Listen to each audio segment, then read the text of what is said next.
You can call it an Airbnbust, you can call it a recession. All I know is that a lot of people are going to lose during this next 6 to 12 months, but you're not gonna be one of them because you're watching this video and you're gonna learn the tactics that you need to be able to survive the Airbnbust. Let's get to it right now on the Fearless Investor YouTube channel. Please subscribe so you can keep on getting all of our content. Let's go.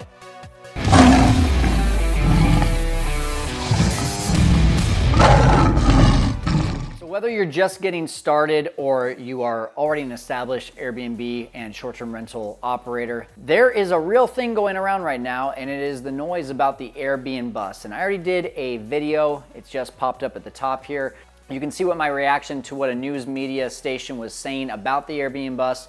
And I have a lot of data that's backing up the fact that there's actually not a bust within Airbnb going on, but there's a lot more at stake right now, and there's a lot more going on that is in our control, but just go ahead and watch that video and you can see everything I have to say about it. So here's what I do know is just about any industry is the 90-10 rule. 10% of the industry will control 90% of the revenue, and then 90% will only make about 10% of the revenue.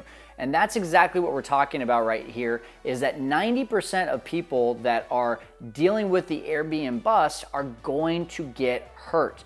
Meanwhile, the top 10% are going to see it. They're going to say, hey, we're still doing pretty well, and for that reason, they're going to be able to survive. So let's talk about today how you can survive this Airbnbust. The first people that I worry about during this recession is going to be the arbitrage operator who has very small margins. I'll give you a good example because I actually just got rid of one of these properties before things started getting a little rough, and so I'm really happy about the timing of this, but it was one of those properties that in order for me to break even, I had to be 65% occupied.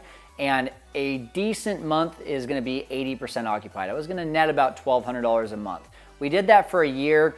I made my money back and a little bit more within a year, and I just said, you know what, this one's really not worth it. We've got other properties coming up. Let me go ahead and move the furniture into a place that it's gonna make more sense. So in a situation like that, now we've gone from 80%, and in that area, we probably would have been right around 65 or 70% booked because it just wasn't a very special property. And so for that reason, I'm really glad that I got rid of that one. But some of you out there have arbitrage properties that you got into and you realize, oh my gosh, it's not a big margin.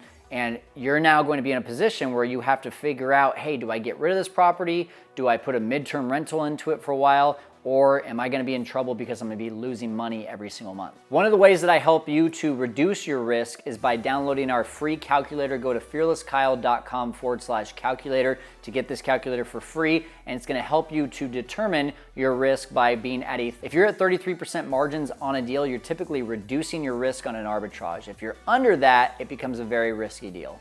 The next set of people that I think are gonna get crushed by this Airbnbust are people that are using cleaning companies. So you probably already know this, but supplies over the last 6 months have gone up, not down. And so for that reason, cleaners are now having to pay more for all of their supplies, which means that their rates are going up.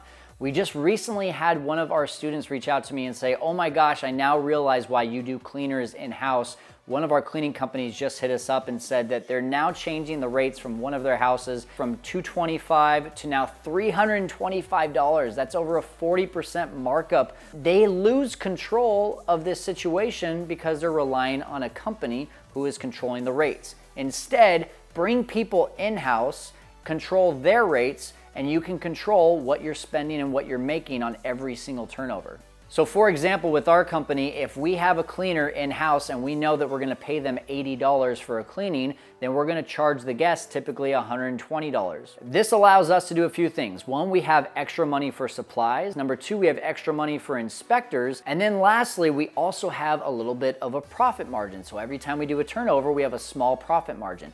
But if I'm losing money every single time I have a turnover, that can get out of hand really quickly. A lot of you went out and bought homes in 2021, and for that reason, you probably got really great rates, but you probably also overpaid on your house. And you said to yourself, well, Airbnb is a great way for me to make money right now where long-term rentals just don't make a lot of sense.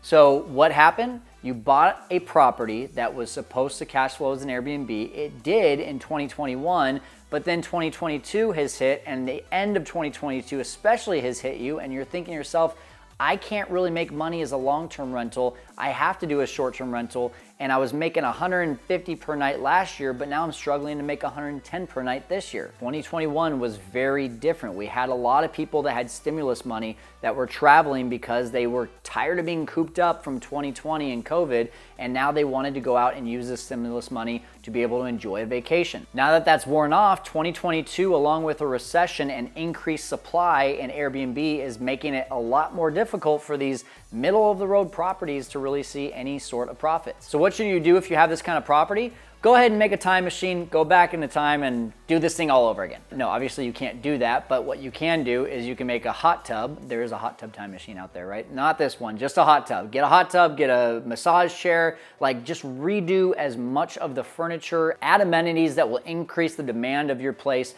And one great place to do this is with RankBreeze. We love RankBreeze. You can actually get started with RankBreeze by clicking on the description down below, and you can see what amenities will actually give you more return on your income and more return on your investment by adding them into your house. So if you bought a house in 2021 and you used a lot of your money, a lot of your net worth in order to do that, and now you have to make money, you're probably gonna say, oh my gosh, I don't wanna lose money and I don't wanna see this thing through, and you're gonna either put a long-term tenant in there, you're gonna maybe put a mid-term tenant in there, or you're just gonna go ahead and sell the house and maybe break even. And for that reason, you're gonna miss out on what I think is gonna come at the end of this, which is tons of people are going to leave this space. A lot of owners who bought 1 or 2 houses and don't have the opportunity to bring all the management in-house, they're gonna need to sell. And so for that reason, the demand is gonna continue to go up and the supply is gonna continue to go down, which means that a lot of us who are just really willing to wait through this entire experience are gonna start to see higher prices more towards the middle of 2023. So yes, the patient will win, but also there's one other type of person that's going to really win during this entire Airbnbust and recession, and it is those that are doing the management model or co-hosting. If you haven't made yourself familiar with this, you need to, because this is going to be the exit strategy that allows you to get into deals with little to no risk and be able to get tons of leads and tons of new clients all at the same time. In the arbitrage model and owning a house, I have risk. I have to pay for furniture. I have to find the property and sign a lease. I have to do it for a certain amount of time. That's not present in the co-hosting model. In co-hosting, I actually get paid to set up the property and I don't have any money in the deal. I just go in and manage it almost like a property manager, but this is called hospitality management. And then I get paid a percentage based on how it performs. So if I make them $10,000 of gross income and I charge 20 to 25%, I just made $2,000 to $2,500. And that's what I like to call an infinite return. $0 invested, making money from day one. This is exactly how I built my portfolio from 0 to 70 properties, and it's how you can do it as well. And there's no better time than right now to do this. If you want to learn the first step in how to get into co-hosting, or you want to learn how to accelerate your short-term rentals business, you need to be a part of our 6-figure formula. This is the most affordable and the easiest way to get into short-term rentals. $49 a month, guys, that's all it is. $49 a month, you get a course, you get access to me, you get discounts, and you get a community. This is everything you need to be able to be successful, and you can learn more about it at fearlesskyle.com/6FF, or if you just want to click down in the link in the description below. So to leave you with some words of encouragement, this too shall pass. We're already seeing that a lot of people are exiting this market, and for those that are going to be patient and try this co-hosting model, they're going to win. So if that's you, get started today and just keep on watching our content. Make sure to comment on this video and share it with someone that you know needs to see this.